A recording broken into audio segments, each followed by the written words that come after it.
Hi guys! Andito na naman po si Madam Lisa. Guys, samahan niyo uli ako sa pagluluto. Magluluto po tayo ng fried chicken. Ayan po, fried chicken. Iniinit ko po yung pagpiprituhan ko. At ito po ay itlog. Yung pagsasawsawan ko ng chicken. At ito po ay harina. Yung pang hot cake po ang nilalagay ko. Hindi po harina. Tapos ito naman po breadcrumbs. Tapos guys, ito naman po ay magluluto rin tayo ng chicken curry. Chicken curry na bara-bara. Okay guys, let's go. Samahan nyo ko. Ito po yung pang harina ko. Ay, pang hot cake. Instead po na harina, pang hot cake ang pinagsasawsawan ko kasi po crunchy siya. Saka masarap, saka yung breadcrumbs po. So, let's go guys! Sandali lang itong aking pang chicken curry. Makalat po ang aking table. Ayan, samahan nyo ko guys. Ito naman ang aking mga coconut na ihahalo mamaya. So, ito po guys, hindi natin yung ating itlog. Sandali lang po para may place. At ito pong aking pang hot cake na parang harina. Nilalagyan ko na po siya ng salt, konti lang po, kasi yung chicken ko kanina nilagyan ko na siya ng asin. So, lalagyan ko rin po siya ng garlic powder para masarap, maiba naman po. Yan po ang aking sikreto na hindi na sikreto. At konting paminta. Ayan. At naglalagay din po ako ng magic sarap. Hindi ko po alam kung nasaan na ang aking magic sarap na kinuha na kanina, na ginamitan ko na. Sandali lang po guys. Wala po yung aking pati po gunting nawala. Ito nga. So, naglalagay na rin po ako ng magic sarap.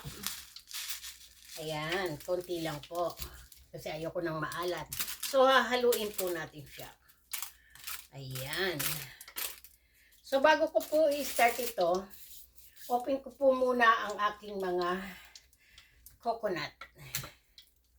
Para mamaya sa chicken curry, ready na rin po siya. Nako, ayaw yata ma-open. Maliit lang po itong isa. Bali, isa't kalahati. Kalahati lang kasi ang laman nito. Ito yung pinaka bunso. Tanggalin na natin takip ng lata. At itong isa, kukuha tayo ng pang-open.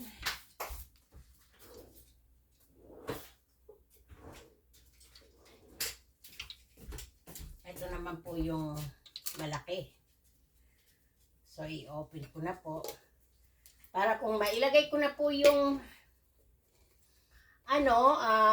chicken, habang hinihintay ko maluto yung fried chicken, ito naman pong aking chicken curry. Marami po kasing nabili yung asawa ko kahapon ng chicken.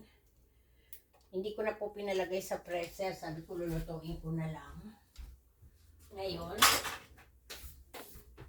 binarinate ko na siya kagabi sa asin. Ayan po guys. So, ito na po. Yung chicken po, ayan, sasawsaw ko po muna sa itlog. So, pag sawsaw po sa itlog, isawsaw nyo naman dito. Ayan. Huwag pong gaanong marami para hindi makapal, para maluto kagad ang chicken. Okay po. Ayan. Naglinis na po ako ng kamay, naghugas po ako ng kamay, don't worry po. So, isasawsaw naman po natin sa breadcrumbs. Ayan po. Hindi po siya dumidikit to. Pero okay lang po. Kailangan konti lang naman eh. Para lang maano. So, i-open ko na po to. Mainit na yung aking kawali. Hinaan. Ayan na po. So, continue po ako. Continue. Ayan. Isaw-saw.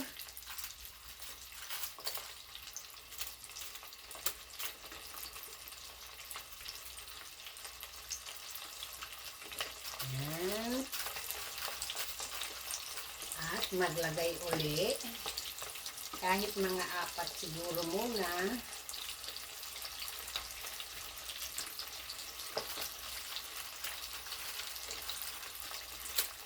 Naku guys, i-try nyo to. Kasi ang harina po, kung tutusin, di rin maganda laging yun ang ginagamit natin eh. Minsan po, hindi rin healthy eh. Kaya po, minsan, yan ang ginagamit ko, yung pang hot cake at breadcrumbs. Pero minsan po, harina, tapos cornstarch. Ayan po, hintayin po lang natin siyang maluto. Takpan po natin at mag-i-start naman po tayo sa chicken curry. Hugas lang po uli ng kamay.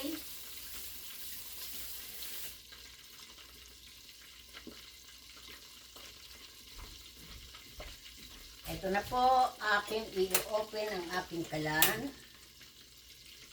Tignan ko kung may apoy. Yes, may apoy po siya. Ayan naman po guys.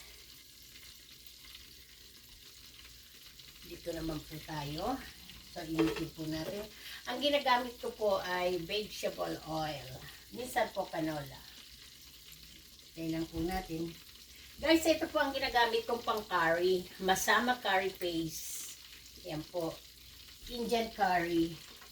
So, hindi na po ako naglalagay dyan ng... kasi po wala ako, kaya po hindi ako maglalagay. Yung mga sili, yung habang sili na green, yung labuyo, wala po ako.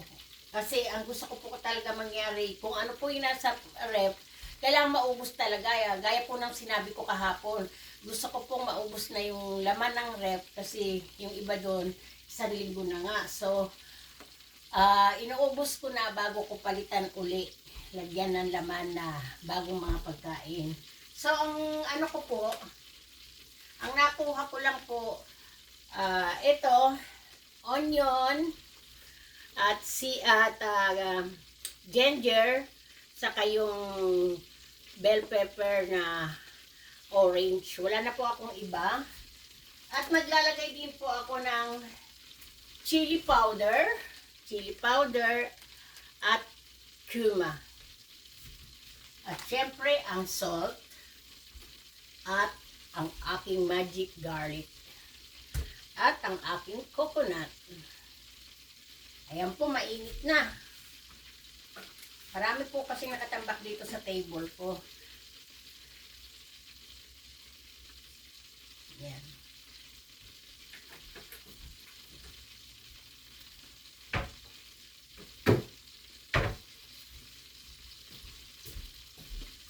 Mayroon po akong lutuan dito, pero kung malalaki pong kaserola, nag-uuntugan eh.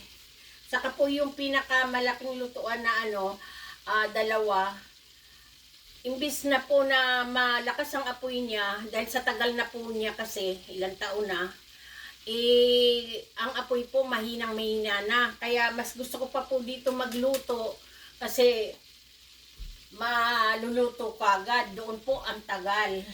Kaya yung mga niluluto ko lang po doon, yung mga kailangan bagalan na luto. So, ilalagay na po natin ang onion.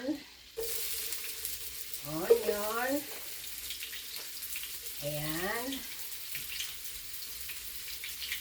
Hindi ko na po kailangan ang hangad pa na ano kasi nga yung curry na ilalagay ko, yung Indian curry, naanghang po yun. Pinamihan ko lang po siya ng onion. So, sisilipin po natin ang aking fried chicken. Silipin po natin. Ipos lang po natin.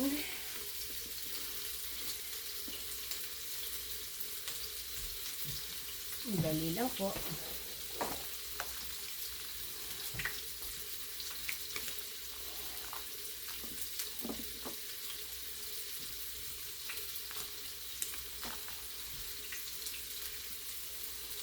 Hindi po nakasaksak ng mabuti. Ayan.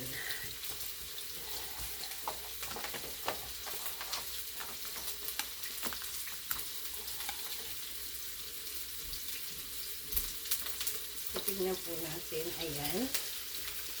Nagbabrown na siya. Ayan na guys. Ayan.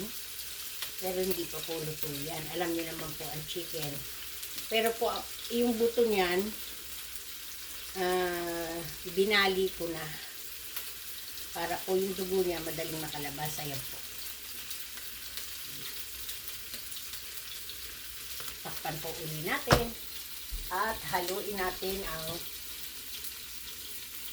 aking onion. Lagay na po natin itong luya.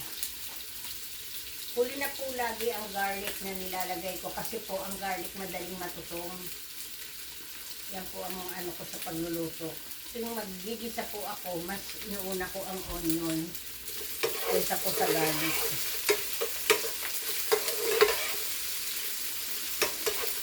Ayan guys, lalagay naman po tayo ng garlic.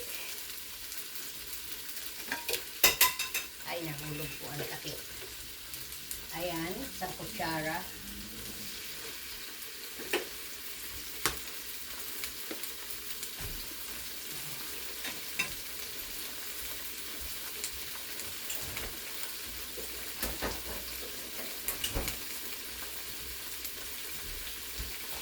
Haluin natin guys.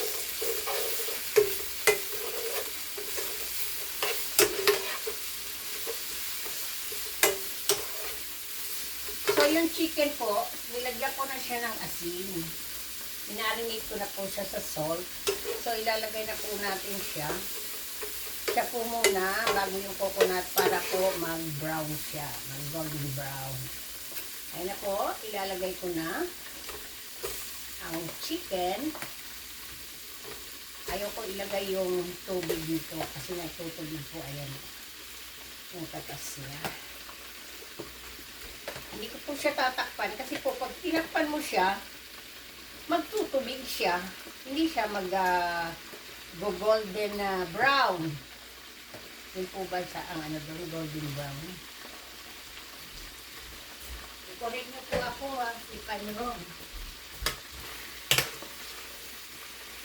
Ayan. So, hintayin lang po natin siya. Kasi ang chicken ko nagtutulog din yan eh. Kaya po ako pag nagluluto, hindi po ako pala sabaw kasi nga ang makarni eh. Ano po ba yun? Ni-injectionan po ba nila ang mga chicken, ang mga karne na pag tinakpan mo talaga pong labas yung kanilang tubig? Kahit i-dry nyo na siya, patuyuin nyo na, ganun pa rin pag niluto. Ayan po guys, hintayin ko lang siya na medyo matuyuan. Tapos po ilalagay ko na yung coconut. So, akin pong bibisitahin ang aking fried chicken dahil ayoko naman po siyang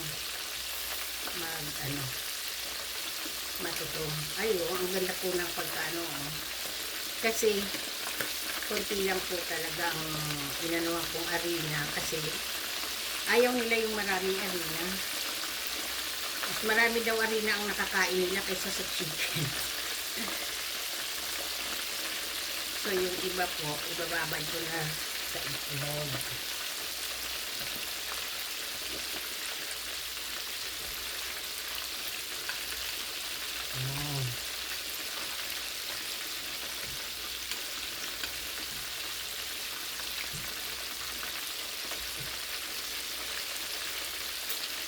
Pankukin natin uli. Maglagay pa tayo.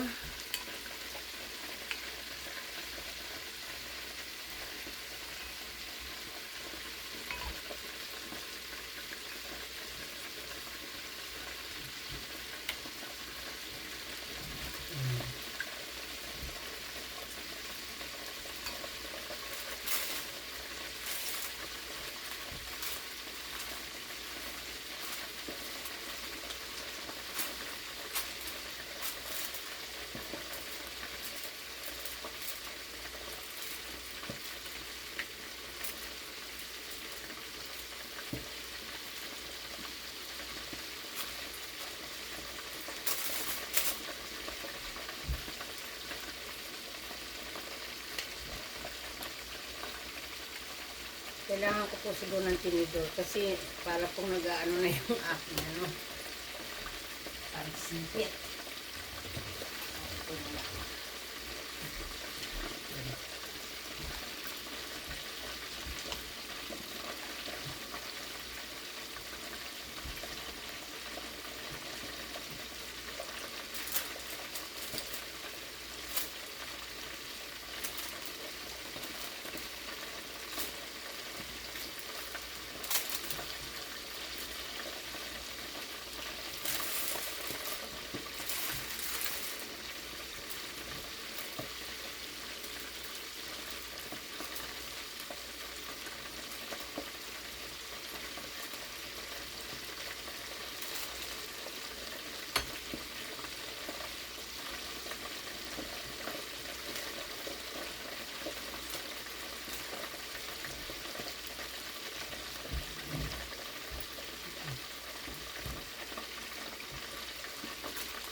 Yung si bunso ko, yung anak ko,